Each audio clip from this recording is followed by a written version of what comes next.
If you struggle to grow your biceps, this is the video for you. Look, we're gonna give you the best bicep movements to grow fast. We're gonna be ranking them from G to D, G being the goat and D being dicks.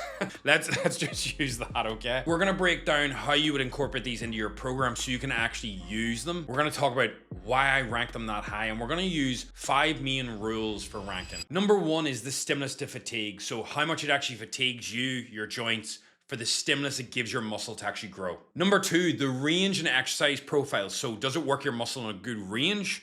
And the exercise profile, does it align properly of how the muscle is effectively going to grow fastest? Number 3, learnability and consistency. Is the movement easy to learn, easy to set up, and will you consistently do it without getting injured? Number 4, do I actually like the movement? Does it feel good? Have I used it long term? And has it actually got me results? And number 5, which I feel is the most important and never included in any list or anybody does, is have you seen people get results from it? After coaching over 1,000 people, I tend to have a good idea of what people like, they enjoy, they want to do long term, what doesn't get them injured, and what actually gets them results, because there's no point doing something I like if it doesn't get most people results. That's what we want to focus on most. So look, there's a lot of bicep movements. We could be here for hours, but I've decided to break this up into 3 parts. So we're going to go through movements that shorten the bicep where your elbow is slightly in front, movements that work the mid-range where your bicep is by your side, and the movements where it works the lengthen range, essentially, where your elbow is behind the body. And this way we can break it up, break the video down,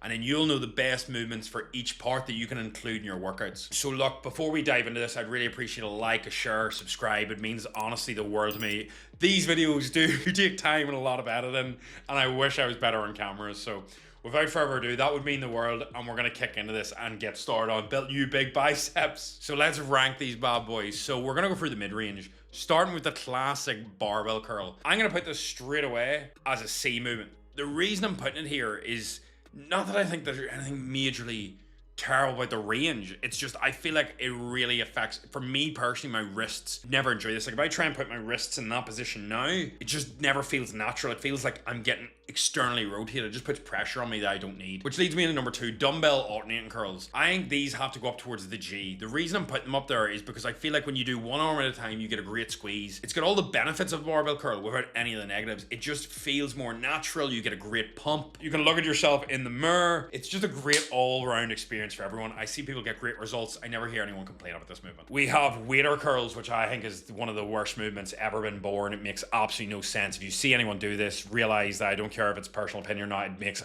no sense. Why are you grabbing the dumbbell by the top part? This is a D movement. This is straight away. If I could go lower than D, I would. Right, next up we have 21 curls. This is the only, I've included this even though it's barbell curls because I always bring this, everyone brings this up to me. There is no other movement where you do 7 half reps at the bottom, 7 top reps, and then 7 full reps. I love Arnold's. I love his mindset. I love the entire old school bodybuilding. I'm all about hard training. But for me, it's not like you'll ever do 7 bottom half squats, 7 top half squats, and then 7 full range squats. It just doesn't make sense. So I'm putting this in D straight away. We have a plate curl. If you've ever seen somebody just curl the plate, I'm putting this in D as well. I shouldn't even need to explain this at this stage. It doesn't make sense. Just curl with a normal dumbbell. Oh, we've got dumbbell hammer curls. This is going in the G. I think this is a great movement, especially if you don't swing. Like there's nothing wrong with coming across the body, but I think the best way to do a dumbbell hammer curl is actually to slightly lean to the side you're curling, grab something stable, and then curl up like so. And I think that'll give you one of the best bang for your bucks bicep movements you will get. Oh, following that, we've got a bit of a different one, an easy bar curl. I'm gonna put this at like a B. I think this is a really good movement. I think it feels great. I think the connection's good in it. You can overload it nice and steadily. Actually, do you know what? I'm gonna slide it up to an A. I think an easy bar curl, lots of benefits of the barbell curl without the knee wrist pain, so it's going to A. Ooh, rope hammer curls. I'm gonna put this at A. The only reason I'm not putting this at a G, the GOAT, is because a lot of cables start too high and you don't get that full range at the bottom. You know, you end up in like this sort of range. It's like just a little bit short. If you can get to the bottom, we can look at S, but I just find compared to dumbbell, I just don't connect as well with it, which is so strange because from a science standpoint, I should probably swap these around, but my personal experience, I find that I just connect better with dumbbell hammer curl than a rope, so I would pick that over. All right, and then we've got Zottman curls, which is where you curl up, turn, and go down, so it's sort of like a bit of both. It's like an Arnold press for shoulders. I don't see why I would include this just for growing your biceps. I think I would rather do like reverse curls and normal curls. I would just rather not do 2 movements in one, so I'm gonna put this in a C. I think I've hit most most. I'm counting alternating curls as dumbbell curls, and they're sort of up there with the G. So there's a couple of movements there that I really like in that mid-range. Number one is a cable curl. So this is a normal cable curl. I'm gonna put this in G as well. If you can get a good range at the bottom, because usually you can get a better range in the rope cable curl, because it just has that bit more on the cable. So you've got that bit of extra give. I'm gonna put this in G, definitely. I think it's a great movement. I think the pump's good. I think it's solid as. You cannot go wrong. As long as you've got not like a straight bar, you want a little bit of a curve, you want it to feel all right, or you're doing single arm. So good. The pump on a single arm cable curl is one of the best you'll get, in my opinion, facing it. Right, now moving into the short position of the bicep. So this is essentially where the elbow is slightly in front. We're gonna get more of a contracted position. So we've gotten this straight away concentration curls. I'm gonna put these as a C, right? I know they've done them in the olden days. I think they're a good movement. I just think there's much better. Unless you've only got dumbbells, I just don't think it makes a lot of sense. And I think there's just something about this movement where I just don't get the same connection as everything else. So from a personal standpoint, from a program standpoint, I would never really include this. We've got spider curls. Spider curls are a great movement, but I'm gonna put them in B. The reason I'm putting them in B is you have nothing behind your elbow. So you tend to swing. I tend to get a bit of front delt in. It's a little bit awkward to set up. I just don't enjoy it as much as others.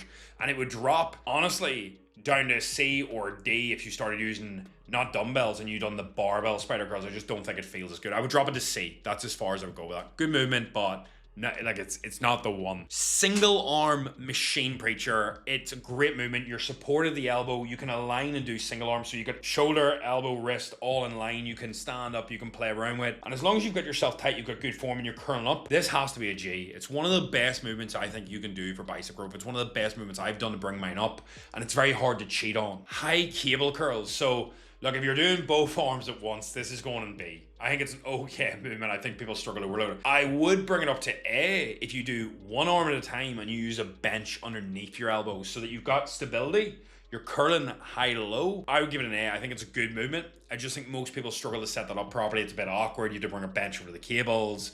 So it's whether you want that trade-off or not, and it's a little bit hard to learn. That's why I would never put this in G. Right, chin-ups, very controversial one. It's not going in G, it's not going in D. I'm gonna put it right bang in the middle of B. The reason being is, I think some people that I've had as clients love it, connect really well with the bicep, even though in my opinion, like, you think about it, to really do a chin-up to work the bicep, you would have to curl like this. Like it's a hinge joint. Whereas with chin-up, you tend to do this. So it's a bit of bicep, but it's a lot of back. So that's why I'm putting it in B, because some people I see get great results with it. You see gymnasts who do that similar movement a lot of times and have great biceps a lot of like when we see them. So I'm putting it in the mid-range because I've seen people get good results. I don't personally love it, so it's going there. Preacher dumbbell curls, if set up right, I think this has to go in A. I think it's a great movement. If you don't have a preacher machine, you can feel it really well. You can actually, unlike the preacher machine, one real good advantage is you can actually supinate, you can turn the pinky slightly, and this is your function of the bicep. Your bicep is made to hinge, but it's also made to supinate. You see the way your bicep just automatically changes as soon as you do that. So it is a really beneficial. It could go to G, but I don't know. I just think from a standpoint,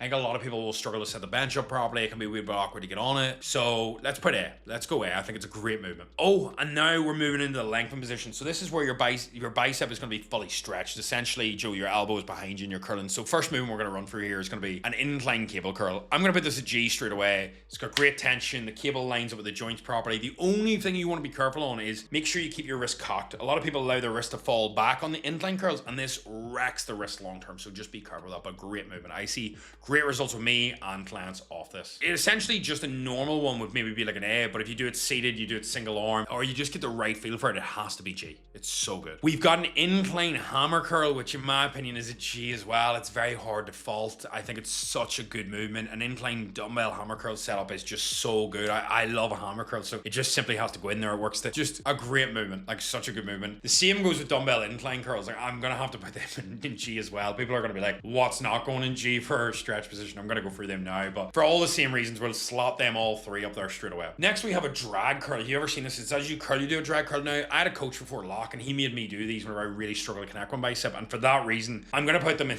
you're gonna laugh at this, I'm gonna put them in C because I used to do them and I used to not really connect with them. It felt like I was doing them because I was told to do it. And it did help me grow my biceps because I done more bicep volume, but they're a movement that some people like, and they're good if you've never really felt that, you know, you drag your elbows back.